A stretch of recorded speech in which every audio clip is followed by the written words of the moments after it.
Vamos a ver ahora la transformada inversa de Laplace. Este es el tema más importante porque nos va a servir para resolver ecuaciones diferenciales con el método de Laplace. Entonces ya sabemos que si yo tengo una función f de t y busco la transformada de esa función, me da la función f de s.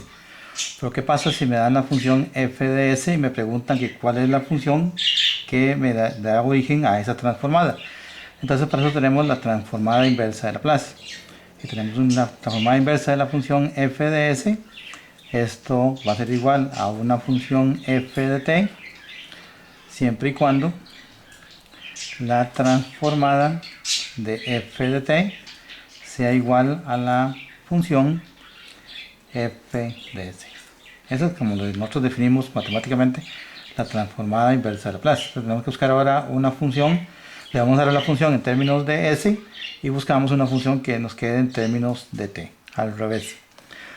Por ejemplo, me piden, si me dan una función, la transformada inversa de la función 1 sobre s a la 7. Debo buscar entonces la transformada inversa de la función 1 sobre s a la 7. Entonces tenemos que ver cuál función f de t me da como resultado la función 1 sobre s a la 7. Hay una formulita en la número 3 de la tabla que dice que si tenemos un t a la n, la transformada de esa función es n factorial sobre s más 1. Vean que en la parte de abajo aquí es n más 1. En la parte de abajo tendríamos un 7. Entonces esto es como si tuviéramos la transformada inversa de la función 1 sobre s a la 6 más 1. Significa que podríamos definir que el valor de nuestra n de esta función equivale a 6.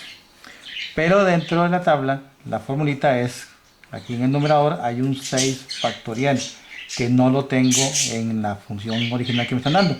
Entonces yo no puedo decir que entonces que la transformada es con esta formulita, que es t a la n, porque no tengo este factorial. Entonces, si yo tengo la función 1 sobre s a la 6 más 1, para que eso se convierta en la función n factorial sobre s a la 6 más 1, aquí tendría que ir entonces un 6 factorial, que no lo tengo. Entonces yo solo puedo agregar a la función. Si yo tengo esta función, yo le puedo decir que le voy a agregar el 6 factorial para que me quede s a la 6 más 1. Pero esta función no es equivalente con este de aquí, porque aquí tengo un 1 y aquí tengo un 6 factorial.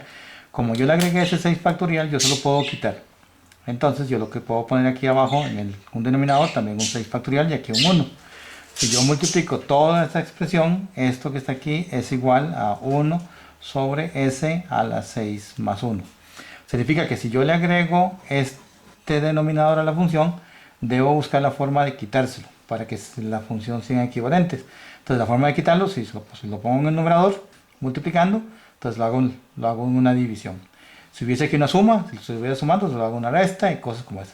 Pues la idea es que sean equivalentes. Ahora sí, con este valor, yo podría decir entonces también, entonces que toda esta parte de la función es la función t a la 6. Pero esto no desaparece, se mantiene con la función, entonces tendríamos 1 sobre 6 factorial.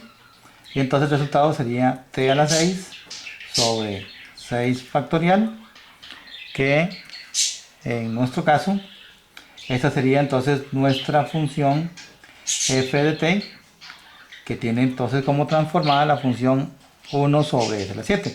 Ya que está en términos de s, aquí terminamos en términos de t. Significa entonces que la transformada inversa de la función 1 sobre s a la 7 va a ser igual a t a la 6 sobre 6 factorial. Y eso sería entonces el resultado de esta inversa.